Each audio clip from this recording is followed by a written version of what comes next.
Hello students, first transition series chapter हमारा चल रहा था। इसी में ही हम नेक्स्ट टॉपिक कर रहे हैं, formation of coloured ions. Most of the transition metal compounds ionic और covalent are coloured in both solid and aqueous solution. अगर हम कलर्ड आयंस की बात करें तो ट्रांजिशन मेटल जो है वो कलर्ड कंपाउंड बनाती हैं, लेकिन अगर हम एस और पी ब्लॉक एलिमेंट की बात करें तो उनके जो कंपाउंड हैं, उनके जो सोल्ट्स हैं वो कैसे होते हैं? कलरलेस होते हैं, ज़्यादातर वाइट कलर के ही होते हैं। और ये जो कलर है वो क्यों होता है इनके अंदर? Due to presence of unpaired electron in d subshell. ठीक है, अब ये हम देखते हैं कि अनपेयर्ड इलेक्ट्रॉन जो है, अगर अनपेयर्ड इलेक्ट्रॉन हो तो ऐसा अनपेयर्ड इलेक्ट्रॉन क्या कर देता है जिससे कि कंपाउंड के अंदर कलर आ जाता है। ठीक है, तो अनपेयर्ड इलेक्ट्रॉन के प्रेजेंट होने से क्या होता है कि लोअर एनर्जी लेवल, ये हमारे पास में है लोअर एनर्जी लेवल और ये है higher energy level.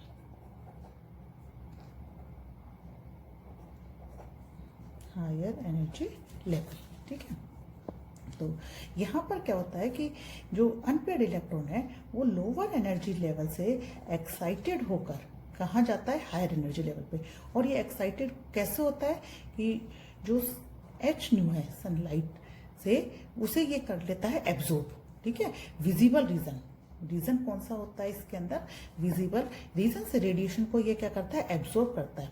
Lower energy level से हायर एनर्जी लेवल पर जाता है और हायर एनर्जी लेवल पर ये क्या रहता है? 10 नैनो सेकेंड के लिए ही रहता है केवल। ठीक है, इतने से समय के लिए रहेगा। और क्योंकि हायर एनर्जी लेवल पे क्या हो गया? अनस्टेबल हो गया। अनस्टेबल हुआ तो ये क्या होगा? वापस अपने ग्राउंड स्टेट में आ जाएगा। तो जो एनर्जी इसने एब्जॉर्ब करी थी, फिर क्या होगा? इलेक्ट्रोमैग्नेटिक वेव के रूप में उस एनर्जी को क्या करेगा? ये इमिट कर देगा, ट्रांसमिटेड कर देगा। और ये जो ट्रांसमिटेड लाइट होती है, यही हमें क्या होता है? कलर दिखाई देता है। ठीक है, तो यहाँ पर अच्छा, एनर्जी क्यों हो रही है? क्योंकि आप जानते हैं कि energy neither be created nor be destroy, कि ना तो एनर्जी को हम क्या कर सकते हैं? क्रिएट कर सकते हैं, ना उसको डिस्ट्रॉय कर सकते हैं। ठीक है, तो इसलिए जितनी उसने एब्जॉर्ब करी थी उतनी उसने क्या कर दी है? इमिट कर दी है। तो वापस वो अपने स्टेबल स्टेट में आ जाता है। तो इससे हमें कंपाउंड के कलर दिखाई देते हैं। तो यहाँ पर जब अनपेयर्ड इलेक्ट्रॉन होगा तभी ये चीज पॉसिबल होगी। अनपेयर्ड का मतलब हो गया कि जो इनका इलेक्ट्रॉनिक कॉन्फ़िगरेशन है वो n-1 d1 to 10 ns12 होता है। तो इसका मतलब है कि अगर D1 से लेके D9 तक की बात हम करें तो कौन सा इलेक्ट्रॉन आ जाएगा हमारे पास में? अनपेयर्ड इलेक्ट्रॉन आ जाएगा। ठीक है, अब यहाँ हम बोल रहे हैं कि रीजन हमने विजिबल लिया। ठीक है, तो अगर हम ये देखें कि जो व्हाइट लाइट होती है, ठीक है, व्हाइट लाइट जो है इसे हम एक प्रिज्म में से पास कराते हैं। ठीक है, तो प्रिज्म में से पास होने पर ये किसमें? 7 कलर्स के अंदर क्या हो जाएगा? स्प्लिट हो जाती है 7 कलर्स में। और ये कलर हमारे पास में कौन से होते हैं? विबग्योर। अगर हम वॉयलेट से लेकर रेड की तरफ जाएं तो वेवलेंथ क्या हो जाती है? इंक्रीज होती है। और हम जानते हैं E = क्या होता है? hc/λ। कि इसका मतलब क्या हुआ कि लैम्डा अगर हमारे पास में इंक्रीज हो रही है तो एनर्जी क्या हो जाएगी? डिक्रीज हो जाएगी। ठीक है, या इसे हम h न्यू भी लिख सकते हैं। तो एनर्जी के फ्रीक्वेंसी क्या हो रही है? डायरेक्टली प्रोपोर्शनल है। तो एनर्जी अगर डिक्रीज हो रही है तो फ्रीक्वेंसी भी क्या हो जाएगी? डिक्रीज होगी। इस तरीके के जो हैं ये आपको, आप कॉम्पिटिटिव एग्जाम अगर आगे देते हैं तो उसमें आपको काम आएगा। कोई भी आपको सोल्ट दे दे 2-3 और उसके अंदर पूछ लें कि इनमें से कलर में किसका किससे मैच कर रहा है, तो उस तरीके से आप इनको निकाल सकते हैं। तो कुछ क्वेश्चंस भी बाद में इस टॉपिक के बाद आपको करवा देंगे। ठीक है, तो इस तरीके से क्या होगा कि लोअर एनर्जी लेवल से हायर एनर्जी लेवल में इलेक्ट्रॉन जो है वो एक्साइटेड होगा और फिर वापस आएगा तो उसमें हमें कलर दिखाई देते हैं। इसे हम दूसरे शब्दों में ये भी कह सकते हैं कि अगर डायमैग्नेटिक आयन है तो वो कैसा होगा? कलरलेस होगा। उसमें इलेक्ट्रॉन कैसे होंगे? पेयर्ड होंगे। और पैरामैग्नेटिक आयन कलर्ड, रंगीन दिखाई देते हैं, ये रंगहीन होते हैं। और पैरामैग्नेटिक में इलेक्ट्रॉन जो हैं वो कैसे होंगे? अनपेयर्ड इलेक्ट्रॉन होते हैं। ठीक है, इसे हम एक टेबल के फॉर्म में देख रहे हैं कि नंबर ऑफ अनपेयर्ड इलेक्ट्रॉन ले रहे हैं इधर, और कलर ऑफ आयंस और मैग्नेटिक प्रॉपर्टी इनकी। नंबर ऑफ अनपेयर्ड इलेक्ट्रॉन, चूंकि डी ऑर्बिटल है तो 1 से लेके 5 तक क्या होगा, वो इंक्रीज होगा। अगेन पेयरिंग स्टार्ट हो जाएगी तो क्या होगा, ये वापस से हमारे पास में 4 3 2 1 आ जाएंगे, पेयरिंग स्टार्ट होगी।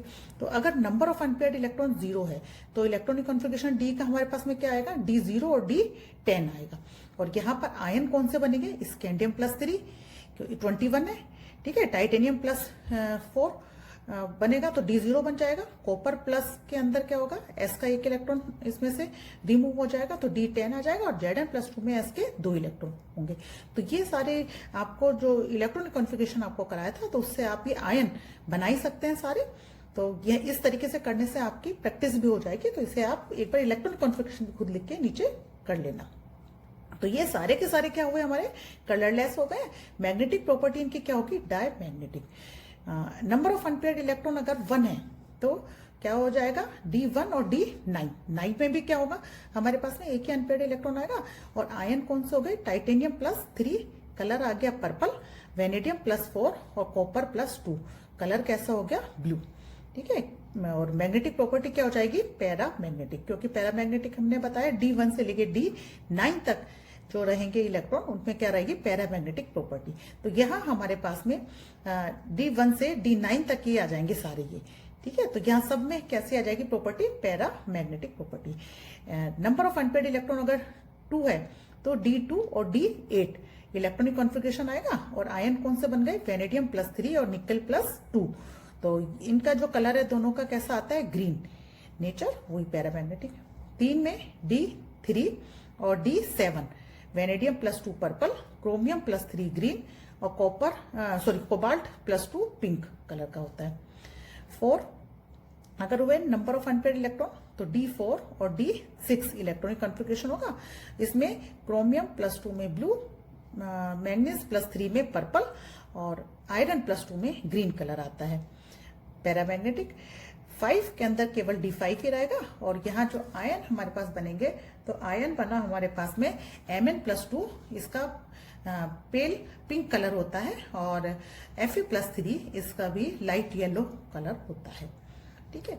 तो इस तरीके से हमने ये कलर्स ऑफ जो आयन है वो थोड़ा सा आपको बताया है। अब हम देख रहे हैं कि जो कलर है इन ट्रांजिशन मेटल आयंस में, ये ड्यू टू 2 रीजंस हम इसमें डिस्कस करेंगे। फर्स्ट है डीडी ट्रांजिशन और सेकंड है चार्ज ट्रांसफर स्पेक्ट्रम। फर्स्ट है डीडी ट्रांजिशन और सेकंड है चार्ज ट्रांसफर स्पेक्ट्रम।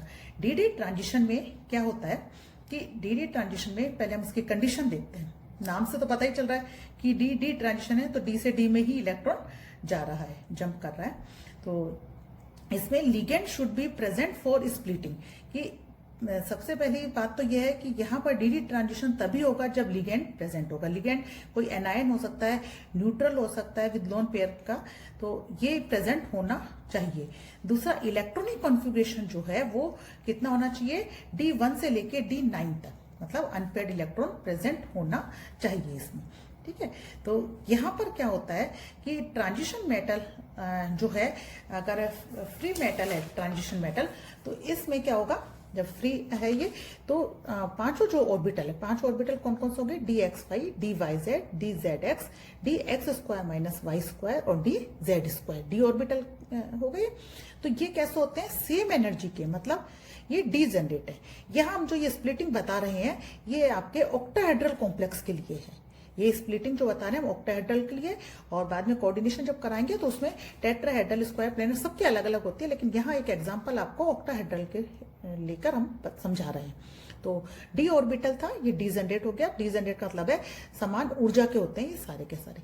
जैसे ही ये डी ऑर्बिटल जो है वो लिगेंड के कांटेक्ट में आता है तो इनकी जो डी जनरेसी है वो क्या हो जाती है, समाप्त हो जाती है, ठीक है, डिस्ट्रॉय हो गई है। और ये डी जनरेसी समाप्त होने पर ये 2 सेट्स के अंदर स्प्लिट हो जाते हैं, जिन्हें हम कहते हैं T2G और EG। T2G और EG। T2G जो है वो लोअर एनर्जी का होता है। T2G कैसा है, लोअर एनर्जी का है। इसे हम ट्रिपली डी जनरेट भी बोलते हैं।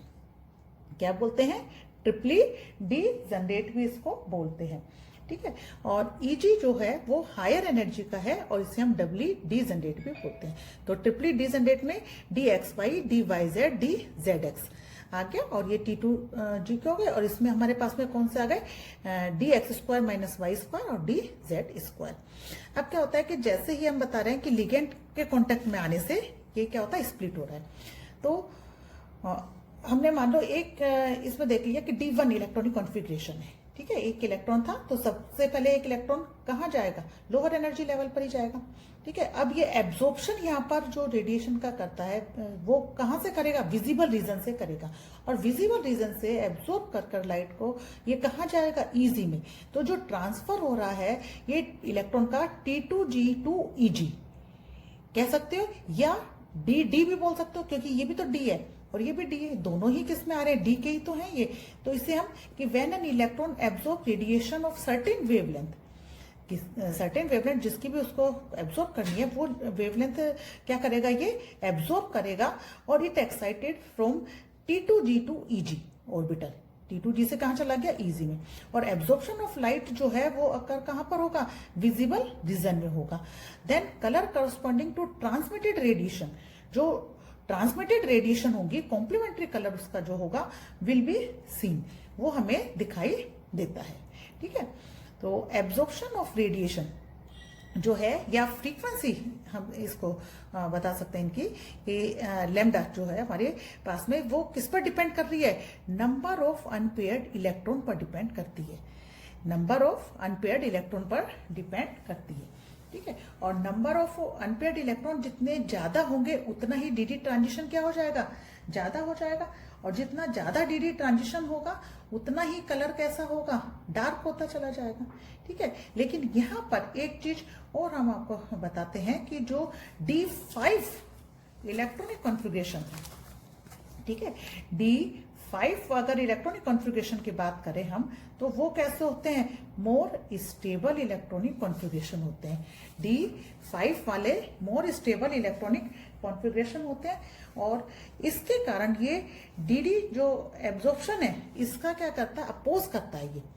ये जो DD एब्जॉर्प्शन हो रहा है, DD ट्रांजिशन जो कर रहे हैं उसका क्या कर देता है, ये अपोज कर देता है, और इसीलिए D5 वाले जैसे हमने पीछे देखा था Mn+2 और Fe+3, तो इसमें आपको ध्यान हो तो मैंने बोला था पेल पिंक, इसका जो कलर बताया था आपको, लाइट बता रहे हैं हम कि लाइट येलो होता है, पेल मतलब होता है हल्का, ठीक है, हल्का पिंक होता है इसका, और इसका भी हमारा कैसा होता है, येलो में हल्का येलो कलर होता है। तो कलर डार्क होने चाहिए थे क्योंकि इसमें तो 5 हो गए अनपेयर्ड इलेक्ट्रॉन, अनपेयर्ड इलेक्ट्रॉन तो हम यही बता रहे हैं ना कि 5 ऑर्बिटल है, तो अगर D5 इलेक्ट्रॉनिक कॉन्फ़िगरेशन है तो 5 हो गए, 5 हो गए, तो इसके अंदर क्या हो गया था कि कलर कैसा आना चाहिए था, हमारे पास में डार्क आना चाहिए था, लेकिन कलर डार्क ना आके क्या हो रहा है, लाइट आता है, क्योंकि ये इसका विरोध कर रहे हैं, डी ट्रांजिशन का क्या कर रहे हैं, ये विरोध करते हैं, इसलिए इनमें कलर लाइट आता है, ठीक है। तो यहाँ हम ये देख सकते हैं जैसे कॉपर+2 है, एब्जॉर्ब रेड वेवलेंथ, तो कलर कैसा आता है, ब्लू आ रहा है। इसी में एक और एग्जांपल हम ले सकते हैं, TiH2O का होल 6+3 हमने लिया, तो यहाँ टाइटेनियम में कितना है, D1 इलेक्ट्रॉनिक कॉन्फ़िगरेशन है, तो T2G में इसमें कितना हो गया, 1 इलेक्ट्रॉन आ गया, ठीक है। अब एब्जॉर्ब येलो, इसने क्या करा, वेवलेंथ को एब्जॉर्ब करा, तो ये जो हमारा T2G का इलेक्ट्रॉन था वो कहाँ चला गया, EG में चला गया, और अब जो ट्रांसमिटेड लाइट है वो ब्लू और रेड होती है, मतलब ब्लू और एंड रेड है, तो दोनों को अगर मिलाएंगे तो कैसा हो गया, हमारा पर्पल कलर आ गया ना, तो ब्लू रेड मिक्स होकर पर्पल, तो ट्रांसमिटेड लाइट पर्पल है, तो हमें इसका जो कलर है, कॉम्प्लेक्स का जो कलर है वो कैसा दिखाई देता है, पर्पल कलर दिखाई देता है। तो ये जो हमारी फ्रीक्वेंसी ऑफ लाइट है या लैम्डा है, ये एब्जॉर्ब जो हो रही है वो किस पर डिपेंड कर रही है, नेचर ऑफ लिगेंड पर डिपेंड करती है। ये किस पर डिपेंड कर रही है, नेचर ऑफ लिगेंड पर, क्योंकि लिगेंड आपका वीक लिगेंड भी हो सकता है, स्ट्रॉन्ग लिगेंड भी हो सकता है, उसके अलावा ये स्प्लिटिंग पर भी, इनकी जो स्प्लिटिंग है वो भी किस पर डिपेंड करेगी कि कॉम्प्लेक्स, हम जैसे अभी हमने ऑक्टाहेड्रल कॉम्प्लेक्स की बात कर रहे हैं, टेट्राहेड्रल कॉम्प्लेक्स बनेगा या स्क्वायर प्लेनर कॉम्प्लेक्स बनेगा, तो स्प्लिटिंग भी अलग अलग तरीके से हो जाएगी, तो ये उन पर भी डिपेंड करेगा, ठीक है। तो फर्स्ट हमने देखा डी ट्रांजिशन, और डी ट्रांजिशन में इलेक्ट्रॉन डी से डी में ही जा रहा है, सेम ही इसके अंदर जा रहा है, ठीक है। तो कलर इनके हमने देख लिए। अब नेक्स्ट अब हमने यहाँ पर डी ट्रांजिशन डिस्कस कर लिया है इस लेक्चर में। तो डी ट्रांजिशन में हमने देखा कि D1 से D9 तक इलेक्ट्रॉन कॉन्फ़िगरेशन वाली जो आयन है वो कलर जो दिखाते हैं वो किसके कारण दिखा रहे हैं, ड्यू टू डी ट्रांजिशन। और उसके अलावा अगर हम पोटेशियम डाइक्रोमेट या पोटेशियम परमंगनेट K2Cr2O7 KMnO4 की बात करें तो इनमें हमारे पास में क्या हो रहा है, D0 इलेक्ट्रॉनिक कन्फिग्रेशन आ रहा है। और D0 इलेक्ट्रॉनिक कन्फिग्रेशन आने पर हमारे पास में क्या हो जाता है, डाईमैग्नेटिज्म आ जाता है। और डाईमैग्नेटिक जो मटेरियल होते हैं वो कलर शो नहीं करते हैं, लेकिन हम जानते हैं लेबोरेटरी में आप लोगों ने देखा ही है कि ये दोनों ही डीप कलर दिखाते हैं, ऑरेंज और पर्पल।